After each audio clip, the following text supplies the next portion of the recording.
आचार्य श्री 199 सागर महाराज की जय।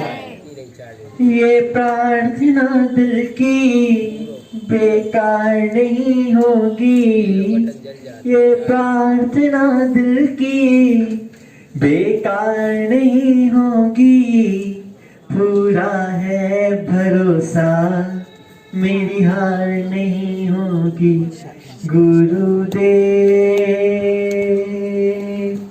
जब तक तेरा साथ है, गुरुदेव सर पे तेरा हाथ है। गुरुदेव जब तक तेरा साथ है, गुरुदेव सर पे तेरा हाथ है। मैं लड़खड़ाया तो तुम ही बचाओगे, रास्ता दिखाओगे, चलना सिखाओगे। मैं लड़खड़ाया तो तुम ही बचाओगे, रास्ता दिखाओगे, चलना सिखाओगे। नाकामी मेरी तुमको स्वीकार नहीं होगी, नाकामी मेरी तुमको स्वीकार नहीं होगी। पूरा है भरोसा मेरी हार नहीं होगी। गुरुदेव जब तक तेरा साथ है, गुरुदेव सर पे तेरा हाथ है। गुरुदेव जब तक तेरा साथ है, गुरुदेव सर पे तेरा हाथ है। ओ सर पे तेरा हाथ है। देववर श्री अभिनंदन सागर विद्यासागर जी महाराज जी की, परम पूज्य वैज्ञानिक संत आचार्य श्री निर्भय सागर जी महाराज की जय। मुनि संत की जय। साकार धर्मामृत ग्रंथ है जिसकी यह वाचना चल रही है।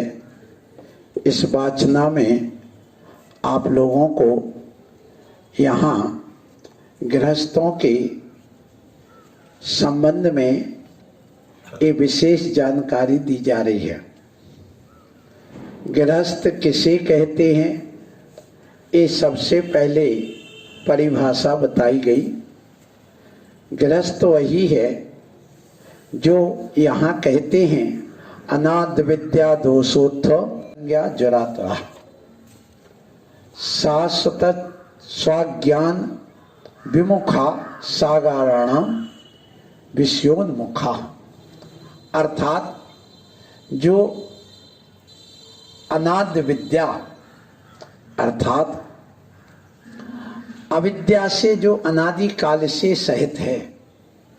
अविद्या का अर्थ जिसके अंदर ज्ञान नहीं, विवेक नहीं, सम्यक्त नहीं, वे सब अविद्या वाले कहलाते हैं। ऐसे अविद्या से युक्त जो व्यक्ति हैं उनके अंदर दोष उत्पन्न हो जाते हैं, क्योंकि जिसके पास ज्ञान नहीं उसके पास नियम से दोष उत्पन्न होता है। कहा भी बिन जानन्त एक दोष गुणन को कैसे गहिए तजी। जब तक हम दोष और गुण को नहीं जानेंगे तब तक हम उनके दोष और गुणों को व्याख्यान नहीं कर सकते। कहा गया कि देखो ये संसारी प्राणी चतुसंज्ञा, चार संज्ञा, आहार, भय, मैथुन और परिग्रह, इन चार संज्ञा रूपी ज्वर से पीड़ित है। ये ज्वर इस जीव को अनादिकाल से परेशान कर रहे हैं, दुखी कर रहे हैं। और यह शाश्वत जो सुख है, ज्ञान है, वीतरागता है, उससे विमुख है। ऐसा सागर हमेशा विषयोन्मुखा, हमेशा भगवान के भक्ति आदि छोड़कर विषयों के प्रति उन्मुख रहता है, अर्थात उनसे लगाव रखता है। प्रभु भजन को आलसी और भोजन को तैयार, ज्ञानी ऐसे नरन को बार बार धिक्कार है उसकी आत्मा को, जो रात दिन खाने पीने की तो बात में लगा है, वो जोड़ने में लगा है। जैन समाज का पतन क्यों हुआ? जैन समाज का पतन का कारण दो हैं। एक तो पैसे का लोभ, धन दौलत बास, हाय पैसा, हाय पैसा, हाय पैसा, पैसा चाहिए। पुत्र कहां जा रहा मतलब नहीं, पुत्री कहां जा रही मतलब नहीं। उस पुत्री को भी कहेंगे बेटा पैसा कमा के ला, जा नौकरी कर। तो मात्र एक इस लोभ के कारण से जैन समाज का पतन हुआ है। उसने पुत्र को नहीं चाहा, पुत्री को नहीं चाहा, पैसे को चाहा। उसने पत्नी को नहीं चाहा, पत्नी को भी प्रेम नहीं दे पाया। किसकी वजह से? पैसे से। इसलिए कहावत बनी, बहन भलो न भैया है, सबसे भलो रुपया। यही वजह है। इसी से वे नारियां संतुष्ट नहीं हो पाती। नारी को संतुष्ट करने वाला व्यक्ति ही होता है, और जो नारी अपने पति को संतुष्ट करे वो भी सबसे सुखी होती है। तो संतुष्टि बहुत जरूरी है। एक दूसरे को संतुष्ट करके, एक दूसरे का ध्यान रख करके कार्य करना चाहिए। तो ये संसारी प्राणी हमेशा यही करता रहा। सो आप देखिए कि जो आत्मज्ञान से विमुख है, शून्य है, वह भोगों के लिए हमेशा तैयार रहता है। सो ऐसे सागार जो होते हैं, जो घर से सहित, उनका नाम सागार है। और जो घर से रहित होकर के, जिनको घर के प्रति मूर्छा नहीं है, घर के प्रति किसी प्रकार का लगाव नहीं है, विषय भोगों के प्रति लगाव नहीं है, जिसकी विद्या सही हो गई है, अर्थात जो सम्यक दर्शन, सम्यक ज्ञान से सहित हो गया है, वैराग्य से सहित हो गया है और घर छोड़ चुका है, ऐसा व्यक्ति अनगार कहलाता है। तो मुनि हमारे अनगार होते हैं। आज उसके आगे जो कल बात कही थी, यहां तक, इसके आगे आज की बात आ रही है। अनाद विद्यान सूताम संज्ञाम ममासितुम मपासितुम अपार्यन्तः सागारा प्रायो विषय मूर्छिता। ये दूसरी परिभाषा सागार की कही गई कि देखो क्या कहते हैं, अनादि अविद्या, अनादि काल से जो अविद्या लगी हुई है, अज्ञान लगा हुआ है, उसके कारण से यह व्यक्ति क्या करता है, अनुस्यूताम, अर्थात अनुस्यूताम का बीज कब से है?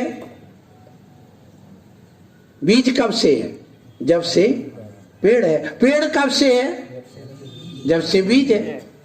क्या बिना बीज के पेड़ होगा? नहीं होगा। क्या बिना पेड़ के बीज आएगा? नहीं होगा। तो कब से है? अनादिकाल से। तो ये अनादिकाल से जो अज्ञान लगा हुआ है, उसकी वजह से यह जीव क्या करता है कि जो चली आ रही चार संज्ञा, ग्रंथ संज्ञा, परिग्रह संज्ञा, यह छोड़ने में यह कैसा है? असमर्थ है। आपसे कहें कि आप घर छोड़ दो, महाराज हमसे नहीं छोड़ता।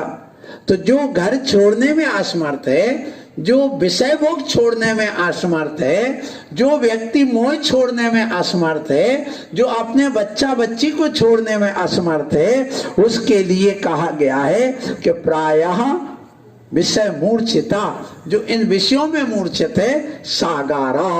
वही कौन है? सागार। विषय अपना यही है। इसलिए आप लोगों को यह समझना है कि जो अनादिकालीन हमारी चार संज्ञाएं लगी हैं, उनकी जो संतान है, ये अनादिकालीन चार संज्ञा रूपी संतान, एक के बाद एक, एक के बाद एक, के बाद एक, एक के बाद एक, भोजन कर लिया, आहार संज्ञा संतुष्ट हो गया, अब सीने में दर्द हो गया, भय संज्ञा पैदा हो गई, कहीं अटैक तो नहीं आ गए। फिर इसके बाद में परिग्रह, चलो अब बिना पैसे को कुछ नहीं होगा, चलो पैसा कमाने चलो, परिग्रह संज्ञा हो गई। फिर इसके बाद में भोजन कर लिया, पैसा इकट्ठा कर लिया, बस अब शादी करो, विषय भोग भोगो।